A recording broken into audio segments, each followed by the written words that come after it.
Good morning बच्चों, कैसे हैं आप। सरस्वती विद्या मंदिर इंटर कॉलेज, सब्जेक्ट केमिस्ट्री, कक्षा 11 के लिए आज का जो मेरा टॉपिक है वो है तत्वों के गुण धर्मों में आवर्तता या आवर्त प्रवृत्ति। क्या होती है ये मैं बताऊंगा अभी। ये जो डिपेंड करता है ये करता है हमारा आवर्त सारणी। तो अगर हम आवर्त सारणी में बाईं से दाईं ओर या वर्ग में ऊपर से नीचे की ओर चलने पर जो परमाणु क्रमांक है, तो परमाणु क्रमांकों में तो वृद्धि होती है, जो उनके जो तत्वों के जो गुण होते हैं उनमें भी परिवर्तन होता है। जैसे कि ये मेरे पास क्या है, ये आवर्त सारणी है, ठीक है, सभी को दिख रही है, आवर्त सारणी है। मैं पीछे ही बता चुका हूँ कि ये जो है, ये दो जो ब्लॉक दिए हैं, ये जो दिया है समूह फर्स्ट और सेकंड, तो ये तो है हमारा एस ब्लॉक, ये हमारा पी ब्लॉक है, ये डी ब्लॉक है, ये हमारा एफ ब्लॉक है। ये पीछे मैं अच्छे से समझा चुका हूँ कि क्या है कि अब ये जो ग्रीन कलर में दिया है 1 2 3 4 5 6 7, ये जो दिया है ये है हमारा आवर्त, और यहाँ 1 से लेके और 18 तक ये जो होते हैं ये होते हैं हमारे समूह और या वर्ग, ठीक है। तो क्या है, अगर अगर हम आवर्त सारणी में बाईं से दाईं ओर चलें, ठीक है, तो भी क्या देखो यहाँ देखते हैं पोटेशियम कितना है 19 20 21 22 23 24 25 26 27 28 29 यानी कि 36 तक ये क्रमशः दिया हुआ है। तो अब इनमें परमाणु क्रमांकों में क्या हो रही है, वृद्धि हो रही है। अब यहाँ पोटेशियम का 19 है तो कैल्शियम का कितना हो गया 20 हो गया। अगर हम यहाँ आगे देखते हैं कि ब्रोमीन का कितना हो गया 35 हो गया, और क्रिप्टॉन का कितना हो गया 36। अब हमने वर्ग में बाईं से दाईं ओर देखा तो क्या है, वो परमाणु क्रमांकों में भी वृद्धि हो रही है। अब क्या है, अगर हम देखते हैं कि क्या है कि अब इनमें जो क्रमिक परिवर्तन होता है, क्रमिक परिवर्तन जैसे हमारा यहाँ क्रिप्टॉन है, क्रिप्टॉन क्या है, वो एक अक्रिय गैस है। अक्रिय गैस क्या है, वो किसी से क्रिया नहीं करता है, कि जो क्या होता है इसका रीजन कि उसका जो बाह्यतम कोश होता है वो पूर्ण रूप से भरा हुआ होता है। अब यहाँ पे अगर हम वर्ग में ऊपर से नीचे की ओर देखें कि वर्ग में अगर हम ऊपर से नीचे की ओर देखें तो एक चाहे तो हम एस ब्लॉक का एक समूह ले लें या फिर हम पी ब्लॉक का एक समूह ले लें। तो जैसे हमारा हाइड्रोजन है, हाइड्रोजन का 1 हो गया, लिथियम का 3 हो गया, सोडियम का 11 हो गया, पोटेशियम का 19 हो गया। उसी प्रकार इसमें देख लो पी में जैसे नाइट्रोजन का 7 हो गया, फास्फोरस का 15 हो गया, आर्सेनिक का 33 हो गया, और एंटीमनी का कितना हो गया 51 हो गया, और वी आई का कितना हो गया 83 हो गया। तो मैं इसे बिल्कुल स्पष्ट तरीके से मैं समझा सकता हूँ कि पी कक्षक का मैंने समूह ले लिया, जैसे नाइट्रोजन, फास्फोरस,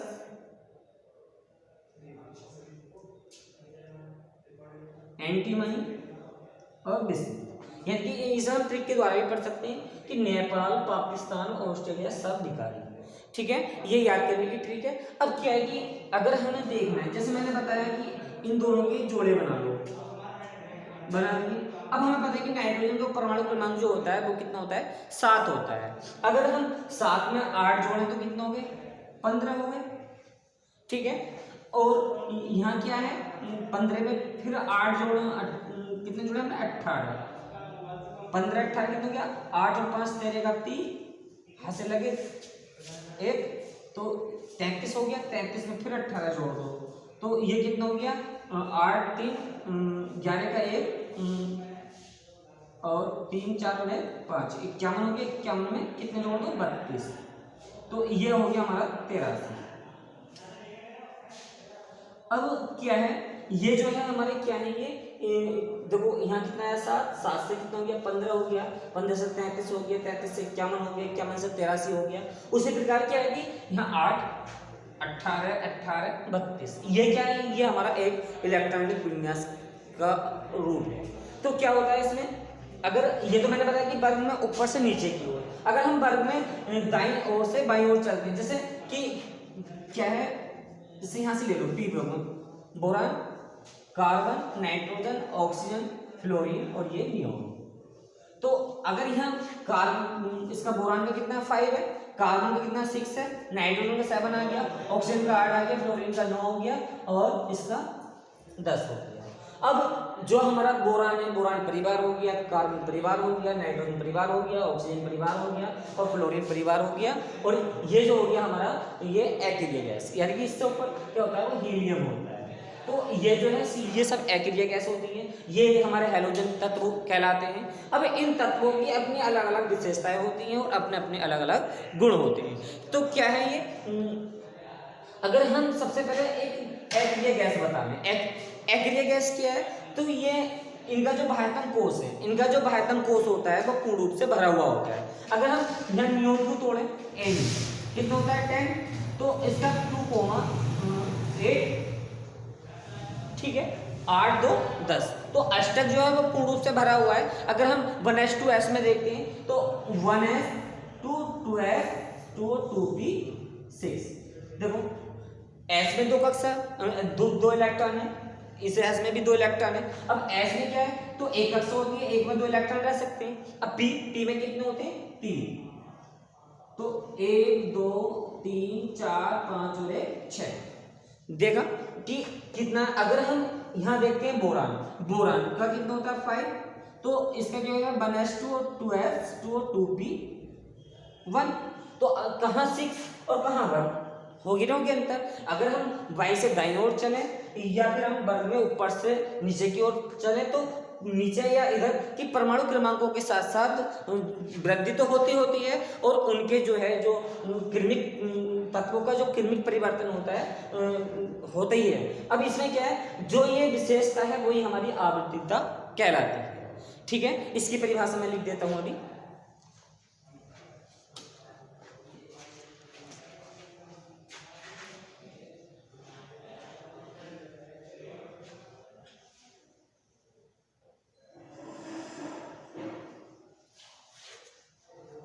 क्या है परिभाषा, कि तत्वों के अधिकांश भौतिक तथा रासायनिक गुण, तत्वों के अधिकांश भौतिक तथा रासायनिक गुण,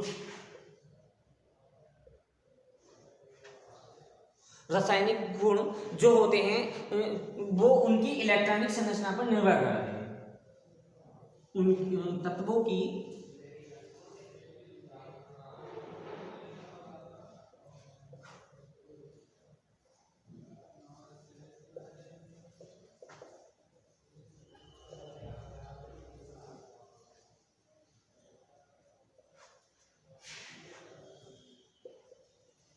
सही है।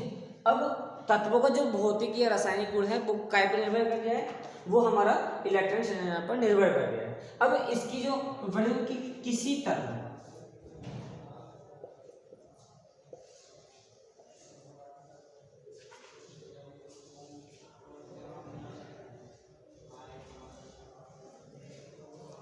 तत्व को आवर्त सारणी में, तत्वों को, या फिर हम कह सकते हैं कि किसी आवर्त सारणी में, तो तत्व तो हमारा ये होगा कि हम कह सकते हैं किसी आवर्त सारणी में बाईं ओर से दाईं ओर और वर्ग में ऊपर से नीचे की ओर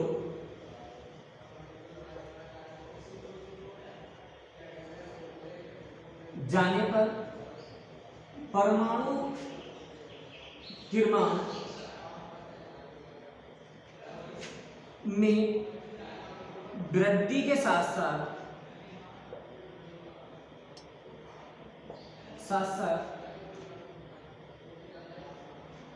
तत्वों के गुणों में भी परिवर्तन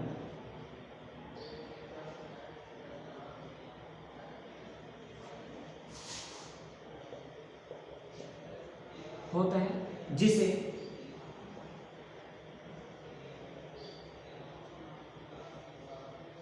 आवर्तिता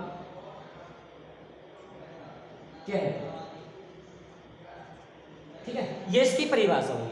अब ये मैंने बताया कि अब इसमें क्या है, आवृत्ति के जो गुण होते हैं वो हमारी परमाणु त्रिज्या होती है, आयनन एंथैल्पी होती है, इलेक्ट्रॉन लब्धि होती है और विद्युत ऋणात्मकता आदि। ठीक है, इनके बारे में अगले वीडियो में चर्चा करूंगा।